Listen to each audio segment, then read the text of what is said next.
কিছু কিছু সময় না অনেক প্রশ্নের উত্তর দিতে মন চায় কিন্তু দিতে পারি না। কি করব বলেন? কাউকে আঘাত দিয়ে কথা তো আর বলতে পারি না। তবে রক্ত মাংসের মানুষ তো মাঝে মাঝে মুখ থেকে বেরও হয়ে যায়। যাই হোক, সবাই নিশ্চয়ই ক্ষমা সুন্দর দৃষ্টিতে দেখবেন। আমরা তো সবাই একটা পরিবারেরই অংশ, তাই না? এত বছর ধরে আপনারা আমাকে ভালোবাসা দিয়ে আসছেন। আপনাদের ভালোবাসাতেই আজকে এত দূর। এই জীবনে কিন্তু টাকা পয়সা সহায় সম্পত্তি কিচ্ছু না, কিন্তু মানুষের ভালোবাসাটা আজীবন থেকে যায়। যাই হোক, আজকে সকালে আপনাদের জন্য একটা মজার রেসিপি শেয়ার করব, যেটা আমি খুব শর্টকাট মাঝে মধ্যেই করে ফেলি। আর এই রেসিপিটার প্রিপারেশনটা কিন্তু হাফ আগে থেকেই করে রাখা যায়। যেমন চিকেনটা একটু গোলমরিচ আদা রসুন বাটা আর একটু লবণ দিয়ে আগে থেকে আপনি এভাবে সেদ্ধ মতো করে রাখতে পারেন বা একটু সতে করে রাখতে পারেন। সেটা বক্সে করে যদি ফ্রিজে রেখে দেন, পরবর্তীতে এরকম একটা স্যান্ডউইচ বানাতে খুব কাজে লাগে।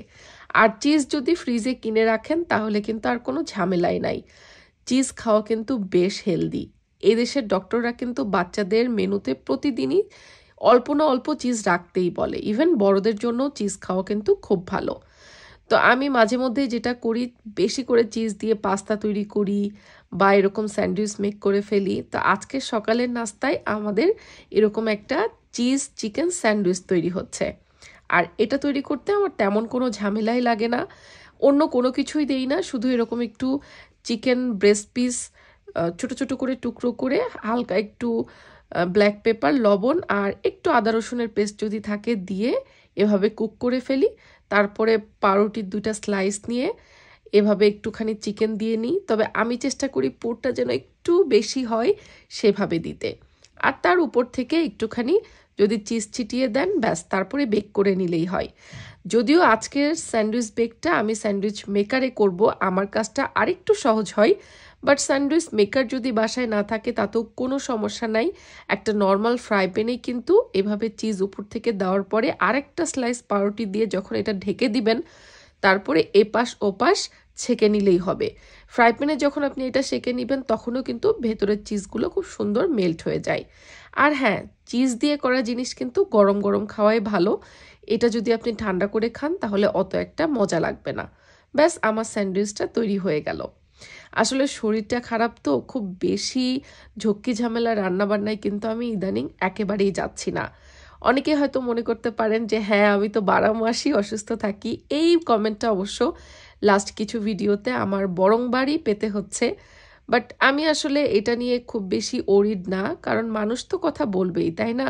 ভালো লাগার বিষয় হচ্ছে, গত ভিডিওতে আমাকে অনেক আপুরা বলছে যে আপু তুমি মন খারাপ করো না এগুলো নিয়ে। অসুস্থতা আসলে নিজের হাতে না, এটা তো আল্লাহ দেয়, কিছু করার নেই।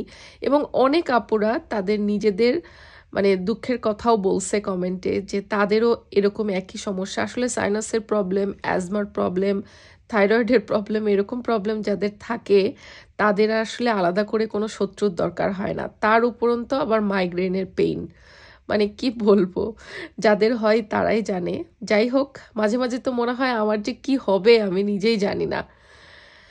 আল্লাহ সব কিছু দেখভালের মালিক।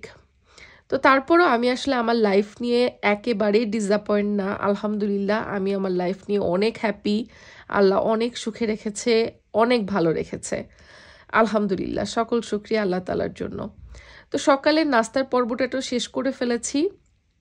এখন আমি রাত্রে যেটা করব সেই জন্য চিকেনটা ম্যারিনেট করে রাখছি। এখন তো সামার টাইম যাচ্ছে ইউকেতে। সামার টাইমটা আসলে আমরা একটু বাগানে বসে খাওয়া দাওয়া, গল্পগুজব বা ফ্যামিলি টাইম স্পেন্ড করাটা একটু বেশিই হয়। আর এর মধ্যে তো বারবিকিউটাও বেশি হয়। উইন্টারে কিন্তু আমরা একেবারেই বারবিকিউ করতে পারি না, তো সামারে একটু ঘন ঘন হয় আর কি। তো অফিসে বের হব, কাজে বের হওয়ার আগে ভাবলাম চিকেনটা সকালেই ম্যারিনেট করে নর্মাল ফ্রিজে রেখে যাই। তারপরে সন্ধ্যায় কাজ থেকে ফিরে আমাদের রাতের ডিনারটা এই বারবিকিউ দিয়ে হয়ে যাবে। আর আমার বাচ্চারা কিন্তু বারবিকিউ খেতে খুব পছন্দ করে। চিকেন মানেই তো আসলে বাচ্চাদের পছন্দের জিনিস, তাই না?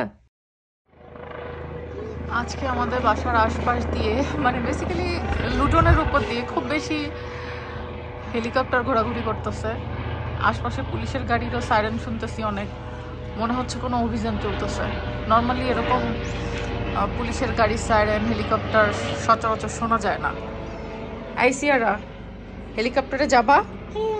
হেলিকপ্টার বলো hello, hello copter, hello copter, hello copter.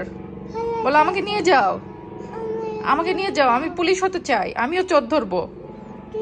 ওকে ওকে। মুখের থেকে নামা, আম্মা নামা। এবার বল, বল আম্মা বল। হ্যাঁ মানান, খুব সুন্দর মানান। আজকে সকাল সকাল আমি বের হচ্ছি। এই যে বললাম না আমাদের বাসার কুরবানির মাংস একবারে বেশি রান্না হয় কেন, এত রান্না দেখে সবাই প্রশ্ন করছেন।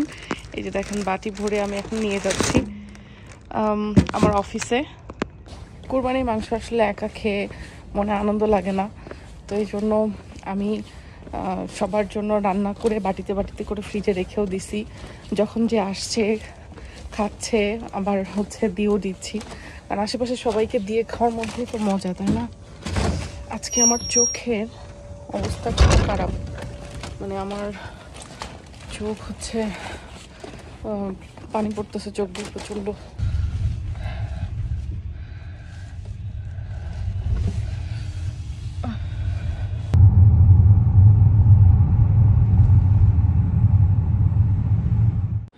স্টেশনে চলে আসছি। আজকেও আমি জাস্ট 2-3 মিনিটসের জন্য একটা ট্রেন মিস করছি। মানে আমার কপাল যে এরকম ক্যান হয়, আর একটা করে ট্রেন মিস করলে 20 থেকে 25 মিনিট ওয়েট করা লাগে। আবার মানে 2 মিনিটের জন্য 20 মিনিট ওয়েট করতে হবে, কি একটা কপাল বলেন তো। আমার লাস্ট 2-3 সপ্তাহ ধরে, মানে ঈদেরও আগে থেকে এরকম অবস্থা, মানে চোখে অ্যালার্জির কোনো প্রবলেম নাই আমার, বাট অনেক বেশি ওয়াটারিং হচ্ছে। আমার অ্যান্টিবায়োটিক চলছিল মাঝে। সাইনাসের যে প্রবলেমটা, এটা নাকি চোখ রিলেটেড, এবং আমার যেহেতু ইনফেকশন হয়েছে এখানে, তো এই জন্য নাকি চোখ দিয়ে প্রচণ্ড পানি পড়ে। অ্যান্টিবায়োটিক শেষ করছি কিন্তু এখনও চোখ দিয়ে পানি পড়া কমে নাই। ও কি যে জ্বালাতন, আর চোখে ইচিংও হয় অনেক। ডক্টর তো বলে এটা নাকি অ্যালার্জি না, তো কি বুঝবো বলেন। ভুগতেছি, বাট তারপরও তো কাজকর্ম করে যেতেই হবে। অফিসে বের হলাম, ওই যে আমার ট্রেন আসতেছে। প্রায় 25 মিনিট ওয়েট করার পরে ট্রেন পাইলাম। আজকে একটু লেট হয়ে যাব আমি। আপনারা সবাই আমার জন্য একটু দোয়া করবেন। আসলে অসুস্থ শরীরেও কিন্তু কোনো কাজই আমার বন্ধ নেই, যেমন জব, সংসার, বাচ্চা কাচ্চা সামলানো, রান্না বান্না সব কিছুই কিন্তু একা হাতেই করছি, কোনো কাজই বাদ নেই, আর কোথাও থেকেই ছুটি নেওয়ার ওয়ে নাই। অনেকেই বলেন যে অসুস্থ তাহলে ভিডিও করার দরকার কি, এটা কি সেটা কি, আসলে এটাও তো আমার একটা কাজ, তাই না?